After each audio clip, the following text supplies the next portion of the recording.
सुबह 7 तक उसका ऑपरेट चलता रहा और तकरीबन उसको पहली रात 18-20 ब्लड की बोतलें लगे है। तो वो सिर्फ एक फायर चलता है, ना कि 3 मुख्तलिफ जगहों पे फायर चलते हैं। अपने बच्चों को बचाने की कि किसी भी तरह उन बच्चों को बेगुनाह करार दिया जाए, और वो इस इशू को टिकटॉक के ऊपर लेके जाना चाह रहे हैं। ज़ालिम लोग हैं कि जिन्होंने इस वकूए का नामो निशान मिटाने की बहुत कोशिश की। कुछ कह नहीं सकता कि ये सही जा रही है या गलत है, क्योंकि इन्वेस्टिगेशन ऑफिसर आईओ हैं, वो लगे हुए हैं, मेहनत कर रहे हैं, लेकिन उसके ऊपर काफ़ी ज़्यादा दूसरी पार्टी की तरफ से प्रेशर है। दादो मैं 5 मिनट में आता हूँ, फिर फ़ोन किया, फिर कहा कि मैं 5 मिनट में आ रहा हूँ। फिर मैं आके ना तो बता दिया कि किसान को गोलियाँ लग गई हैं। भगाया, कहते क्या हुआ? मैं किसान को गोलियाँ लग गई हैं। मेरा पोता 11वीं क्लास का स्टूडेंट, बाद में इसने इन लोगों दरिंदों ने मार दिया। इन दरिंदों ने उनका बेड़ा कर, अल्लाह दा बेड़ा गर्क करे, खाना खराब करे। अल्लाह भी इस तरह मरन जिस तरह साढ़े बच्चे ने इन्होंने किया। दुआ करांगी कि अल्लाह ताला इनू मेरे बच्चे ਨੂੰ ਜੰਨਤ ਚ ਕਰ ਦੇ और ਇਹਨਾਂ ਨੂੰ ਦੋਜ਼ਖ ਚ ਜ਼ੁਲਮ ਕਿਆ। ਮੇਰਾ ਪੋਤਾ ਲਾਡ ਪਿਆਰ ਵਾਲਾ ਸੀ, ਮੈਂ ਬੜਾ ਪਿਆਰ ਕਰਨੀ ਸਾਂ, मैं बड़े ना उसने नाजा ना अम्मी ना रहो तुसी, वो ठीक हो जाएगा, ठीक हो जाएगा, लेकिन आखिरी हद तक उसने मुझे ये इंतज़ाम दिया। अब आपके सामने जब उसकी तस्वीर आती होगी तो क्या ख्याल एकदम आता है कि तकलीफ होती है कि मेरे बच्चे की मेरे साथ है, ये जो दुनिया में नहीं रहा, मैं कैसे उसको देख सकती। करनी है दुआ अल्लाह मैनू मिले मरियम नवाज से, मैं पूछा कि मेरे बेटे ने की गवाया सी तो क्यों इस तरह होया। मेरा बेटा मैनू सुसी जुआ, मुझे दादो मैं उम्रा करने जाऊँगा तो मैं आपके साथ चलूँ। लोग अपने साथ उम्रे की तैयारी कर रहा था, और ये भी जो वक़ूआ हुआ ये भी एक की मौत है, उम्रे की ही दर्जात है जो उसे इंशाल्लाह मिल रहे। जो हसीन पल गुजारे वो उनकी यादों को उनको देख आँखों से आंसू आ जाते हैं, और वो उन जालिमों को बद्दुआएं देती है कि जो इन्होंने जो हशर इसका किया है उससे ज़्यादा उनका हशर हो। अल्लाह उनको ऐसी जगह पे मौत देगा जहाँ पे ना उनको पानी मिलेगा ना ज़मीन मिलेगा, हो सकता है कि उनको ज़मीन भी नसीब ना हो।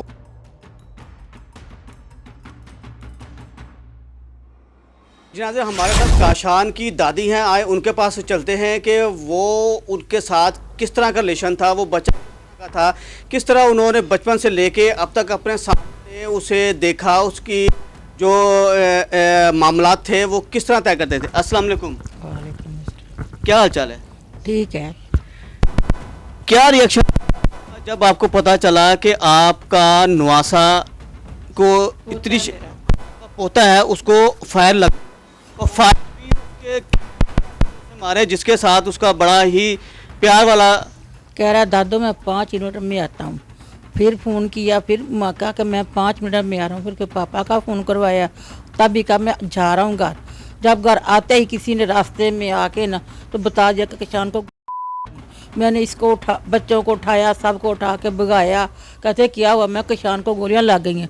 मेरा पोता 11वीं क्लास का स्टूडेंट सी, बड़े अच्छा नंबर च पास हो के आया, आके मुझे गले मिला।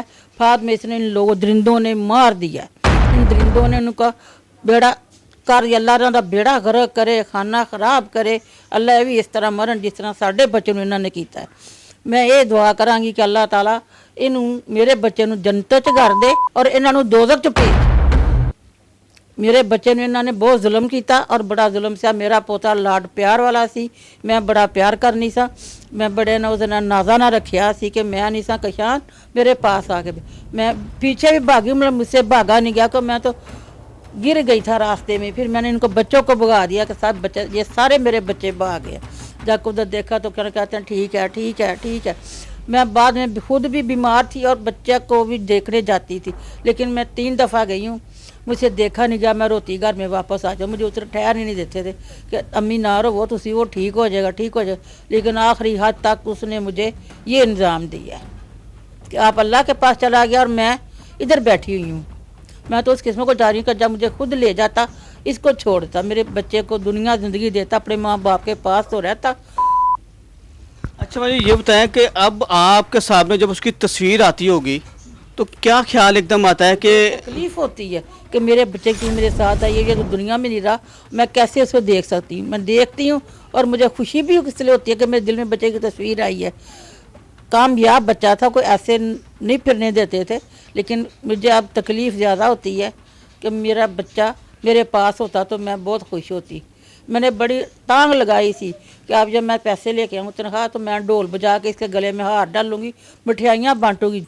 बीए क्लास में जब वो बैठा ना 12वीं क्लास में, तो मैंने कहा मैं जी नाज़रीन, ये साथ विंडो में आप तस्वीर भी देख रहे होंगे काशान की, कि आपको हमें आइडिया हो जाता, आपको भी आइडिया हो रहा होगा कि ये बच्चे की, जिसे कहते हैं ना कि उठना बैठना किस तरह का था। क्या ये बच्चा इस तरह का था कि इस तरह की सोबत से, बल्कि वो गलत सोबत से इसके वालिदैन और इसकी जो दादी है वो उसे बचा रहे थे। वो वहाँ नहीं जाना चाहता था, वो उनसे नहीं मिलना चाहता था, वो उनके साथ उठना बैठना खाना पीना सब कुछ छोड़ चुका था कि वो ये बुरी सोबत है, मैं बुरी सोबत में बैठूंगा तो उसका नतीजा बुरा होगा। उसे वो सोबत छोड़ने के बावजूद उन दरिंदों ने उसे किसी तरीके से ट्रैप किया, उसे अपने पास बुलाया और उसको गोलियां मार के इस दुनिया से भेज दिया। मैं तो करनी है दुआ, अल्लाह मैनू मिले मरियम नवाज से, मैं पूछा कि मेरे बेटे ने की गवाया सी तो क्यों इस तरह होया मेरा बेटा, मैनू तुसी जवाब दियो।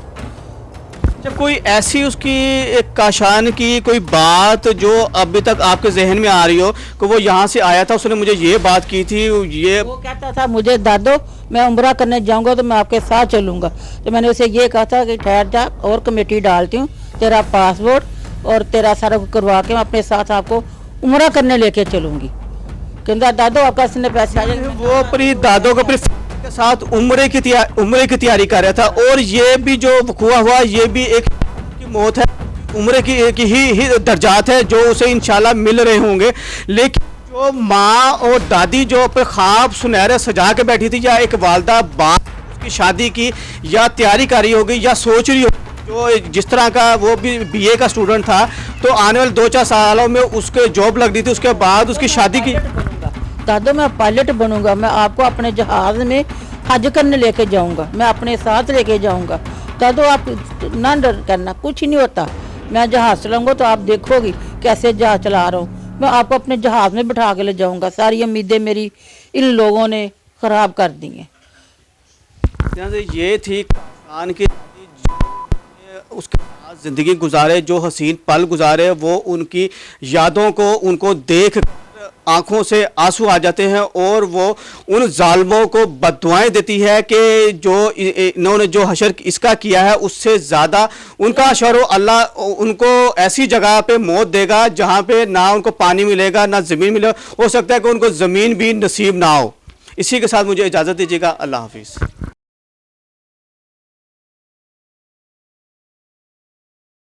इनको पुलिस फिर घर से उठा के लेके गई थी, ठीक है। और इनके जो वालिदैन थे उन्होंने पुलिस में अच्छा खासा पैसा दिया और इस मामले को रफा दफा कराया और अपने बच्चों को बाजियाब करवाया। लेकिन उसके बावजूद दिल में ये था कि इन्होंने हमारी निशानदेही क्यों की। बिल्कुल असल वजह ये थी कि इस बच्चे ने इनकी निशानदेही क्यों की, इनको क्यों अरेस्ट किया गया, और उन लोगों ने इसको भी बाद में मुलव्वस करने की कोशिश की। तो हम लोगों ने उस बच्चे को बिल्कुल 4-5 माह इनसे दूर कर लिया कि इनसे ना कोई रब्ता रखे ना कोई मेल जोल हो। लेकिन उसके बावजूद इन्होंने पता नहीं कैसे उस बच्चे के साथ रब्ता किया, दोबारा फिर सुलह सफाई की और अपने साथ मिलाया और एट द एंड अपने घर बुला के उसको फायर मारे। वो भी अभी नहीं है थोड़ा, लेकिन चूँकि मेरा मैं हॉस्पिटल जब उसको गोलियां लगी, क्या मौके पर पुलिस पहुंची, क्या उसके कोई एविडेंस या कोई उससे बयान वगैरह लिया? जी हाँ जी, जो कि पुलिस ने हॉस्पिटल में जब बच्चे को काफ़ी होश थी और वो मूवमेंट कर रहा था, उस दौरान डॉक्टरों की जो पुलिस ने और हमारी मौजूदगी में उसकी स्टेटमेंट रिकॉर्ड की गई, जिसमें उसने खुद इस चीज़ को बताया कि मुझे अब्दुल्ला नामी लड़का जो था उसने 1 फायर मारे हैं, और जो ताहा जिसके घर में ये वक़ूआ वो ताहा ने पकड़ के उसी पिस्टल से 2 फायर मारे हैं उसे, और वो उसी वक्त मौके पे बेहोश होकर गिर गया और उसके बाद वो उसको अस्पताल उठा के लाया गया। ठीक है, इस वक्त है जो पुलिस ने जब मुकदमा दर्ज हो गया, FIR हो गई है, उनको नामजद कर दिया? जी हाँ जी, वो नामजद हो चुके हैं और इस वक्त पुलिस कस्टडी में है, उनसे तफ्तीश जारी है, पुलिस इन्वेस्टिगेशन कंप्लीट करने में। FIR कब हुई? जब वो थाने हॉस्पिटल में था तब FIR हुई थी? क्या दफात थी और अब क्या है? FIR जब हम मौके पे वहाँ पे हॉस्पिटल पहुँचे हैं रात को 12 बजे तकरीबन, तो तकरीबन 7 आज सुबह 7 तक उसका ऑपरेट चलता रहा और तकरीबन उसको पहली रात 18-20 ब्लड की बोतलें लगी। अचानक हो क्या गया, लेकिन वहाँ पे जो मौके पे पुलिस ऑफिशियल्स मौजूद थे उन्होंने बच्चे के वाला से कोई सरसरी सी स्टेटमेंट लिखवा के तो मौके पे FIR काट दी थी। उस वक्त 324 लगी थी इक़दाम कत्ल की। तो जब ये हफ्ता 10 दिन पहले जब उसकी डेथ हुई है बच्चे की, उसके बाद वो 324 कन्वर्ट होगी 302 में, ठीक है। और अभी पोस्टमार्टम रिपोर्ट और MLC रिपोर्ट में जो अब इंजरीज डिक्लेयर होंगी उसकी दफास अभी ऐड होनी बाकी है, क्योंकि बच्चे का दौरान इलाज उस बच्चे की एक राइट लेग भी कट ऑफ हो चुकी थी, एक टांग उसकी काट दी गई थी। इस कदर उसकी सीरियस इंजरीज हैं थी, ठीक है, जिसकी वजह से वो ज़ख्मों की ताब ना लाते हुए तकरीबन 20 दिन बाद उसकी डेथ हुई है। इस वक्त बताएं, जो पुलिस का जो किरदार है वो आप समझ रहे हैं कि जो तफ्तीश है या इंटरोगेशन है वो सही सिमत में जा रही है? देखें, अभी मैं इसके बारे में कुछ कह नहीं सकता कि ये सही जा रही है या गलत है, क्योंकि इन्वेस्टिगेशन ऑफिसर IO हैं वो लगे हुए हैं, मेहनत कर रहे हैं, लेकिन उसके ऊपर काफ़ी ज़्यादा दूसरी पार्टी की तरफ से घर से फायर किया, तो वो अभी कुछ चीज़ें ऐसी हैं जो मैं डिस्क्लोज़ नहीं कर सकता यहाँ पे। अच्छा, ये बताएंगे कि जब बच्चे को फायर लग गए, क्या उसके बाद भी कोई वहाँ से आपको कोई थ्रेट वगैरह मिल रहा है? जी, ये सवाल किया, हमारे साथ जुल्म हुआ, ज़्यादती हुई, हमारा बच्चा इस दुनिया से चला गया, इसके बावजूद भी जिस घर में ये वक़ूआ हुआ है वहाँ के लोग ऐसे दंदनाते फिर रहे हैं कि वो अभी भी बदमाशी कर रहे हैं कि अभी एक गया तो हम अभी बाकी भी मार सकते हैं, और बहुत ज़्यादा टेरर खौफ फैलाया जा रहा है ताकि ये लोग हम लोग अपना केस वापस लें, सुलह कर लें। लोगों सुलह की तो बात हमने करनी भी नहीं है। देखें, अब एज ए लॉयर मैंने तो जहाँ तक भी होगा मैं अपने केस को फाइट करूँगा और इंशाल्लाह इनको इनके अंजाम तक लेके जाऊँगा, लेकिन इसके बावजूद भी वो लोग अगर यहाँ पे आके थ्रेट कर रहे हैं, डराने धमकाने की कोशिश कर रहे हैं, तो मैं ऑफिशियल्स के पास जाऊँगा, उनके खिलाफ क्या थ्रेट किसी बंदे के थ्रू भेजते हैं या आपको फ़ोन पे कर रहे हैं या कोई व्हाट्सअप मैसेज पे कर रहे हैं? नहीं, इस किस्म की थ्रेट नहीं कर रहे, लेकिन इनका चूँकि घर आप रहते हैं वो लोग, और वो काफ़ी गुंडा टाइप बदमाश हैं जो आसपास चक्कर लगाते हैं, घूर घूर के देखते हैं कि अगर इनको डराने धमकाने की कोशिश की जा रही है, यानी कि हरासा किया जा रहा है कि एक बच्चा चला गया तो अभी हम बाकी भी कुछ कर सकते हैं। अच्छा सर, ये बताएं कि अहले मोहल्ला का जो है वो क्या रिएक्शन है? देखिए, अहले मोहल्ला ने तो काफ़ी हमें सपोर्ट भी किया था। जिस दिन ये वक़ूआ हुआ इन लोगों ने हमारी मदद की और बहुत सी तकरीबन 20 दिन वो बच्चा ज़िंदगी मौत के जंग, इस दौरान उसको 100 से ज़्यादा ब्लड की बोतलें लगीं, तो मोहल्लेदारों ने काफ़ी हेल्प की, सपोर्ट किया, मैं उनका शुक्रगुज़ार हूँ, और ब्लड उन्होंने काफ़ी डोनेट किया। तो अभी भी वो आते हैं, दुआएं करते हैं, काफ़ी हौसला देते हैं, लेकिन अब ये कोर्ट के मामलात हैं, पुलिस के मामलात हैं, इंशाल्लाह उसको हम उसके तरीके से देखें। सर, जो हमारी जो पंजाब के CM हैं वो आजकल बड़ी एक्टिव हैं, औरतों की बड़ी बात सुनाई जा रही है, क्या कहना चाहेंगे? आप तो खुद PML नून का सपोर्टर भी हूँ, वोटर भी हूँ, और मुझे पूरी उम्मीद है कि CM साहबा इस वाक़े का नोटिस लेंगी, और ये जो गली मोहल्लों में जो लोग मंशियात फरोश हैं और जो नाजायज़ असला अपने घरों में रख के गुंडागर्दी करने की कोशिश करते हैं, लोगों को हरासा करने की कोशिश करते हैं, इनके ऊपर कड़ी नज़र रखी जाए, इनके ख़िलाफ़ ख़ास तौर पे एक्शन लिया जाए ताकि इलाके वाले जो उनसे हैं वो महफूज रह सकें और इनकी गुंडागर्दी बदमाशी से महफूज रह सकें। इनके ख़िलाफ़ एक्शन होना बहुत